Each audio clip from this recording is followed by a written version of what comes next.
বঙ্গোপসাগরের নীল জলরাশির মধ্যে লুকিয়ে আছে এক ছোট্ট কিন্তু প্রভাবশালী দ্বীপ। নাম তার দক্ষিণ তালপটি। ১৯৭১ সালের জানুয়ারিতে বাংলাদেশের জেলেরা মাছ শিকারের সময় প্রথম এই দ্বীপটি আবিষ্কার করেন। খুলনার দক্ষিণে হওয়ায় নাম রাখা হয় দক্ষিণ তালপট্টি। কিন্তু খবরটি বাতাসের মতো দ্রুত ভারতের কাছে পৌঁছে যায়। পশ্চিমবঙ্গের গণমাধ্যম রাতারাতি দ্বীপটিকে নিজেদের অংশ দাবি করতে শুরু করে। নামকরণ করা হয় নিয়মোর বা পূর্বাশা। কেন দক্ষিণ তালপট্টি এত গুরুত্বপূর্ণ হয়ে উঠেছিল? এর পেছনে দুটি কারণ কাজ করছিল। প্রথম, দ্বীপটির ভৌগোলিক অবস্থান। যদি ভারত এখানে সামরিক ঘাঁটি স্থাপন করত, বাংলাদেশের পুরো উপকূল, মংলা এবং চট্টগ্রাম বন্দরসহ ভারতের নখের আঙ্গুলে চলে আসত।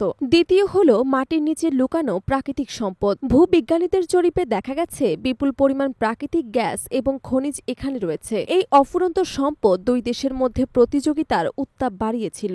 যুদ্ধ বা সংঘাতের পথে না গিয়ে বাংলাদেশ আলোচনার মাধ্যম বেছে নেয়। ১৯৭৯ সালে ভারতের সঙ্গে শীর্ষ পর্যায়ের বৈঠক অনুষ্ঠিত হয়। রাষ্ট্রপতি জিয়াউর রহমান মানচিত্র, ছবি এবং স্যাটেলাইট তথ্য উপস্থাপন করে দ্বীপের মালিকানা প্রমাণ করার জন্য। আলোচনার প্রতিশ্রুতি থাকা সত্ত্বেও ভারত পেশিশক্তি প্রদর্শন করে। ১৯৮১ সালের ১১ মে ভারত INS সন্ধাক নামের নৌজাহাজ পাঠিয়ে দ্বীপটি দখল করে। ভারতীয় সৈন্যরা ঘাঁটি গড়ে তেরঙ্গা পতাকা উড়িয়ে দেয়। বাংলাদেশে খবর পৌঁছানোর মাত্র ২ দিনের মধ্যেই ১৩ মে নৌবাহিনীর দুটি যুদ্ধজাহাজ বঙ্গোপসাগরের দিকে ছুটে যায়। রিয়ার অ্যাডমিরাল মাহবুব আলী খানের নেতৃত্বে নৌসেনারা প্রস্তুত হয়। পরবর্তী ৩ দিন আকাশ এবং সাগর বারুদে ঠাসা। দুই দেশের নৌবাহিনী মুখোমুখি দাঁড়ায়। যে কোনো মুহূর্তে সংঘাত ঘটতে পারে। কিন্তু বাংলাদেশের দৃঢ়তা এবং সাহসিকতার সামনে ভারতীয় সৈন্যরা দ্বীপ ত্যাগ করতে বাধ্য হয়। পিছু হটতে হটতে ভারত দ্বীপকে নোম্যান্স ল্যান্ড ঘোষণা করে। এটি বাংলাদেশের নৌবাহিনীর এক ঐতিহাসিক বিজয়। কিন্তু সময়ের সঙ্গে দ্বীপটি নতুন চ্যালেঞ্জের মুখোমুখি হয়। ২০০৯ সালে বাংলাদেশ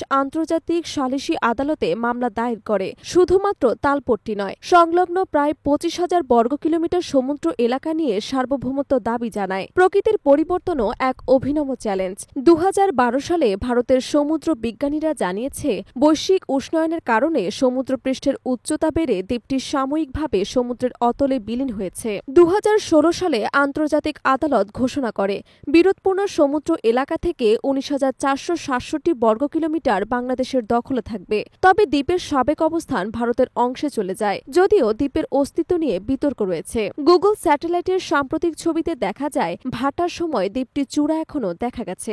বাংলাদেশের সমুদ্র এবং ভূগোল বিশেষজ্ঞরা বলছেন, দ্বীপটি রেকর্ডপত্রে বাংলাদেশের। স্বাধীনতার পরও ভারত এটি দখল করেছে। তবে আন্তর্জাতিক আইন অনুযায়ী মালিকানা বাংলাদেশই পাবে। দক্ষিণ তালপট্টি শুধু একটি দ্বীপ নয়, এটি বাংলাদেশের বিশাল সমুদ্রাঞ্চলের প্রবেশদ্বার, সার্বভৌমত্বের প্রতীক এবং অফুরন্ত সম্ভাবনার চাবিকাঠিও। আজ দ্বীপটি সরাসরি লড়াইয়ের মঞ্চে না থাকলেও ইতিহাসে এটি বাংলাদেশের নৌবাহিনীর সাহসিকতা এবং জাতীয় মর্যাদার উজ্জ্বল দলিল।